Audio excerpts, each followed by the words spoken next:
Welcome everybody, it's Salmon. In this video, we are going to be talking about the intro cutscene to Attack of the Radioactive thing and breaking it down. And I am actually recording this before the map actually drops. I'm not too sure if I'll release the video before or after, because I'm not too sure if I'll be hit with copyright strikes. But anyways, how I'm bringing this video to you is actually from Inkslasher. If you guys want to check out his channel, I'll link it down in the description because he got some early gameplay and of course he had this. Now I'm not going to play the full intro cutscene throughout this video. I'm just going to play little parts of it that I consider to be important, that's worth actually breaking down, because I don't want to take anything away from his video. But anyways, with that out of the way, let's actually get into this video. So one thing I want to just mention, because I thought it was awkward, because we did have the map confirmed that's going to be in the 50s, but the thing is, Elvira, or at least I think that's how you say her name, but she's actually an actor from the 70s, at least to my knowledge, and I could be mistaken. Of course I don't know that much about her, but I'm pretty sure that's how it is, and it's very confusing why that's the case, and there might be an explanation for this that I'll get into in a little bit. But anyways, I want to play this little clip for you real quick, and of course I'll come right back and talk about it.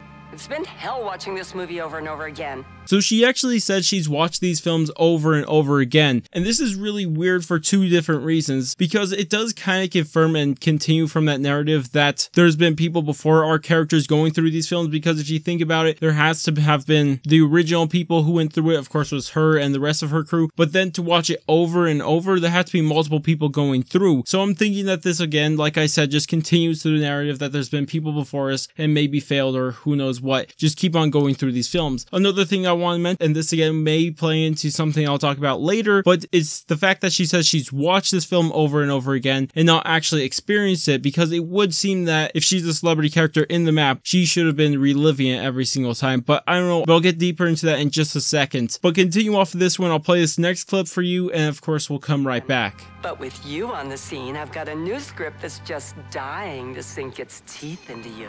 So this next one, like I said, continues on from the next one, because she says she's watched these films over and over again, but now she has the power to rewrite these films, and that is very interesting, because it would confirm that these films have came out before, but now they're changing it. They are films that came out before, and this is an argument that I've been having for a while now with people in my comments, and I can finally put it to rest, because now we have confirmation that these films were original films that came out, and they're not new ones that Willard Wyler has been putting out for our characters to go and live through and die, I guess, and just for he could release a new film. And I really like that, because I was pretty confident that they were already, but anyways, it is very interesting to see that she wants to rewrite them, and this would continue on my theory of why this is all happening, because Willard wants us to do something special and not just have us die in a new movie and a sequel or whatever to it, because if he wanted a sequel, then we wouldn't need Elvira to rewrite it. He would have rewrote it himself and then it would have changed, but of course that's not what happened. But I just wanted to get that out of the way. Hopefully it made sense. I know I sounded a bit confusing there, but I just wanted to mention that also. But another thing she also said, she could rewrite the films now that we're here, so we must be special compared to all these other people who've gone through the film before us, because with us here, she's able to rewrite the films, which is super interesting, but I'm not entirely sure what to make of it. But it is interesting nonetheless, because now that our characters are here and nobody else, she is now able to rewrite these films, and it's super interesting. Now I want to touch on all those things I mentioned earlier in the film that they may be important, because the reason I thought of this, and if you guys have seen any early gameplay of this, and hopefully this, I'm not spoiling this for anybody, but I don't think it's even a big spoiler even if I do release this video before the maps drops, but in this intro cutscene, she's not actually where she is inside the map. She's in a totally different looking place than what she is inside the intro cutscene compared to where she actually is in the map. And this could be explained in a very interesting way, and it made me think that she has to be an outside influence to the film. And I think there's even further evidence for this when we see our characters, because they first walk into the house where Elvira is, but then they're teleported into the map. And also back to the reason why I said she's watched the film over and over again, so she had to be watching it if she's not actually there. And it's just something I thought I'd mention, because I think she's going to be an outside influence in this. Of course she'll have an internal influence too, but that might not be exactly her. It could be something she wrote into the film or something like that. But I don't know, tell me what you guys think about this. I know those a couple parts in here were just speculation, but I thought they were worth mentioning. But anyways, if you guys did enjoy the video, go ahead and thumbs up. If you guys want to stay tuned for more Attack of the Radioactive information, storyline, gameplay, anything like that, go ahead and subscribe. But I'm gonna go, and we'll catch you guys on my next video.